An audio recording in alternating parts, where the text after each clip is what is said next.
Today's posting is sponsored in part by patrons Beely V, Bo, Beefcake, Boxy, Bradley Taylor, Kobe Rush, Crow T Robot, Emperor Tromidlob Drolmai, Karma 5003, Phelan, Silky Wilkie, Talamar von Geist, and last but not least, Troper's 10 Different Identities. Thank you all very much, and enjoy the show. The Savra warehouse, I do like that. The line where employees go to work and die. So I'm presuming this is everything that makes people sacrifice something. 34 is you have as many sacrifice triggers as you do lands, which is the Golgari dream. So 34 ways to make things sacrifice. We have 16 ways to get stuff back. So I'm presuming that we're trying to take back a lot of the things that we're sacrificing. We have 6 ways to translate all of these death triggers into pain for other people, and most of it is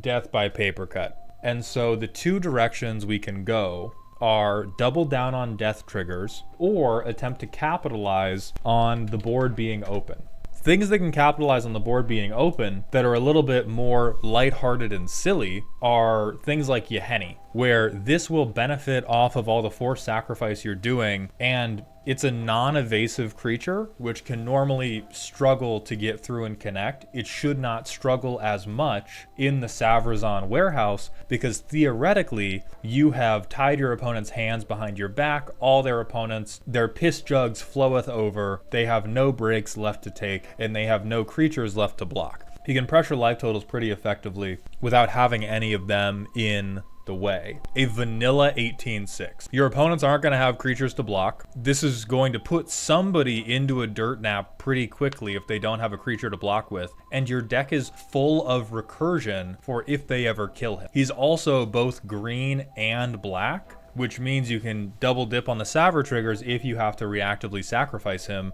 because somebody's trying to kill your frogman. So I would look more into massive fucking creatures or anything that is going to benefit from all of this sacrificing that is happening. Algegariel, a little soft because it starts as a 1/1, but does have Shroud. Gavany Unhallowed, also an option for this. Like, these are all things that are going to benefit from the game plan you already have, but will allow you to convert your game plan into really meaningful damage really, really quickly. Oh yeah, I think this also works. This pressures the fuck out of life totals. I would say this is better included when you have put in a couple of these either bodies that grow or massive shitheads like Yargle and Multani, because then they swing for lethal immediately. Yeah, like there's even Malakir Coldblade. Like if you put a couple of these in the deck and you get one on the field, then suddenly you're no longer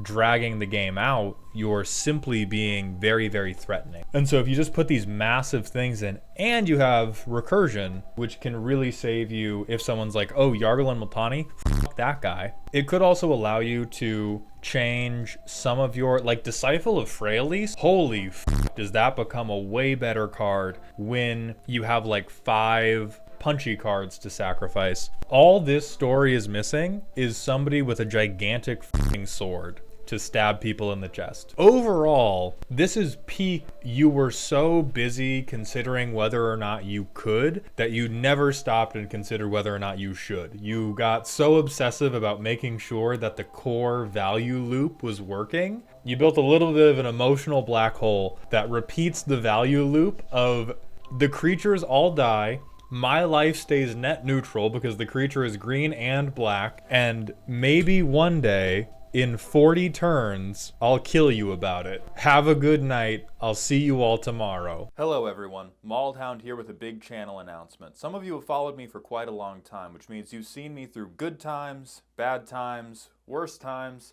that one thing with the walrus. But now we're back to good times. Such good times, in fact, that I am proud to announce that I am finally going to begin wearing jewelry for no reason. That's right, we've made it. My chosen partner for this new chapter in my life is Holzkern. Let's talk about virtues. They ship directly from Vienna on 2 to 5 business day shipping with customs fees covered. That means if I order by the 19th, I can have you all asking if that is in fact a second bracelet by Christmas Day. Their designs are inspired by and made from natural wood, which makes them the premier accessory choice for letting the Lorax know exactly what the score is. But their modern, sleek looks will have you blending in seamlessly with Wall Street and those guys from college who won't stop talking about Bitcoin. That means they'll never see you coming. It won't do anything here. It's a watch. So if you are looking for the perfect gift for your friends or family for a terrestrial, non-flammable holiday, use code MALLTOWN for 15% off at Holzkern today. I know I'll be picking something up for my best friend, the Onceler. This is a mono-white self-mill reanimator list that wants to put angels into my graveyard and then resurrect them for big scary creatures. We have less than 10 mill cards, which means we're probably seeing 1 or 0 mill cards every game. Our mill cards are not made equal. Grind Clock, as far as mill goes, may as well be blank when compared to something like Grindstone or Mesmeric Orb. Our commander can do it, so I'm going to give you half a point because your commander can do it, but I don't think that makes it part of the theme. And I don't think you have that many great reanimation targets.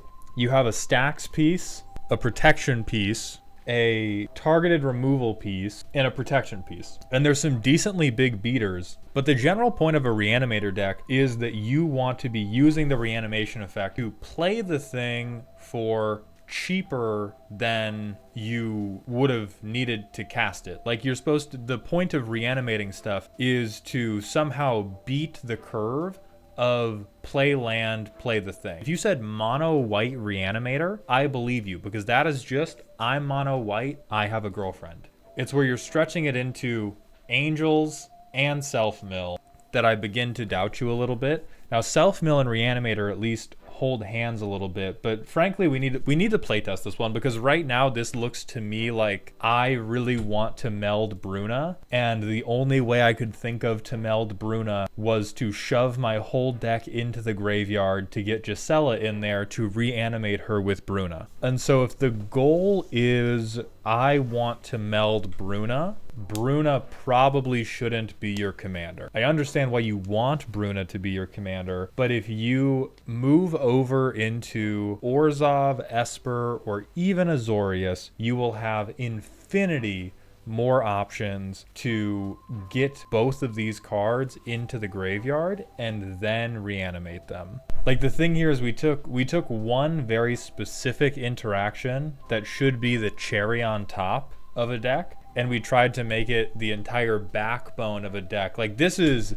just a codependent relationship, basically. They've warped the entire world around trying to make the two of them kiss, which is a very reasonable thing, because this is hot as all hell. Because if what you like is the idea of melding Bruna and Gisela, there are a ton of other commanders that are better suited to reanimation. Or if you really don't want to move off Bruna being in the command zone, there have to be at least a few additional mill pieces we can put in here. And even if you don't mill, you can at minimum be drawing and discarding. One of the things I always recommend is that if you are trying to do a jank thing because you love it in your heart, double down on the jank thing. Don't try to shore it up with these good cards. If the thing that you love about the deck is the way that Norman Osborn looks at Peter Parker in the finale of Spider-Man 2, everything about the deck needs to be dedicated towards getting to that scene, taking the remote from your family, and hitting replay over and over and over and over again. Surtr chucks old stuff at you. Surtr Fiery Jotun, 5 mana that deals 3 to any target whenever you cast a historic spell. Free, that's a bold tag. So that's the energy we're bringing today. How many historics? That many, 52.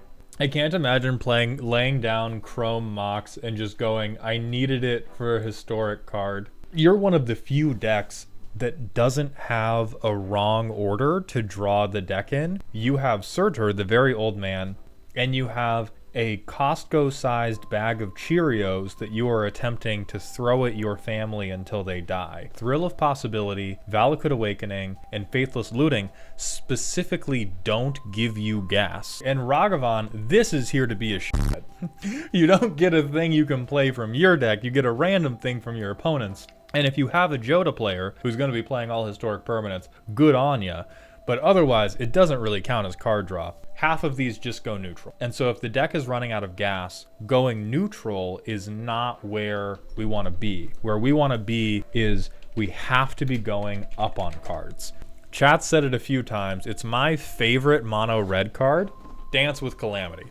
There's been a couple Jeskai Prowess decks that have been really good at benefiting from Dance with Calamity. Your Surtr deck may be God's chosen Dance with Calamity, because almost all the things you're hitting 0 or 1. Demand Answers is really good because you definitely have a deck that can choose to sacrifice an artifact instead of discarding a card, and then it does become card positive. I think Valakut Exploration would be really good. Now all of your lands replace themselves.